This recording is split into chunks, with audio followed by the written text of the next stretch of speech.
നമ്മൾ ഇനി നേരെ പോകുന്നത് ഒരു സങ്കടകരമായ ഒരു അപകട വാർത്തയിലേക്കാണ്. കോട്ടയത്ത് നിന്നാണ്. അവിടെ മുളങ്കുഴിയിൽ സ്കൂട്ടറിൽ ലോറി ഇടിച്ചുണ്ടായ അപകടത്തിൽ ഒരു സ്ത്രീക്ക് ജീവൻ നഷ്ടപ്പെട്ടിരിക്കുന്നു.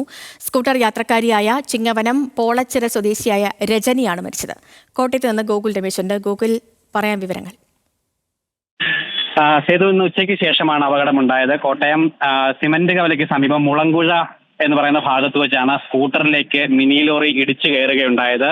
ഈ അപകടത്തിൽ സ്കൂട്ടർ യാത്രക്കാരിയായിട്ടുള്ള ചിങ്ങമനം സ്വദേശിനി രജനി അവർക്ക് ജീവൻ നഷ്ടപ്പെടുകയും ചെയ്തിട്ടുണ്ട്. ലോറി ഇടിച്ച് സ്കൂട്ടർ മറിഞ്ഞതിന് പിന്നാലെ രജനി റോഡിലേക്ക് തെറിച്ചു വീഴുകയായിരുന്നു. ഇടിയുടെ അല്ലെങ്കിൽ വീണതിന്റെ ആഘാതത്തിൽ ഗുരുതരമായിട്ട് അവർക്ക് പരിക്കേറ്റിട്ടുണ്ട്. അത് തന്നെയാവാം ആ മരണകാരണമെന്നാണ് ഇപ്പോൾ നമ്മൾ മനസ്സിലാക്കാനായിട്ട് സാധിക്കുന്നത്. ലോറിയുടെ പിൻവശത്തെ വീല് രജനിയുടെ ശരീരത്തിൽ കൂടി കയറി ഇറങ്ങുക കൂടി ചെയ്തിട്ടുണ്ട്. ഒപ്പം അവിടെ ഉണ്ടായിരുന്ന ആളുകൾക്ക് കൂടി പെട്ടെന്ന് തന്നെ ആശുപത്രിയിലേക്ക് കൊണ്ടുപോയെങ്കിൽ കൂടിയിട്ടും ജീവൻ രക്ഷിക്കാനായിട്ട് സാധിച്ചിട്ടില്ല. മൃതദേഹം ഇപ്പോൾ കോട്ടയം ജനറൽ ആശുപത്രിയിലെ മോർച്ചറിയിലേക്ക് മാറ്റിയിരിക്കുകയാണ്. ബാക്കി നടപടികൾക്ക് ശേഷം ബന്ധുക്കൾക്ക് വിട്ടു നൽകുമെന്നാണ് അറിയിച്ചിരിക്കുന്നത്.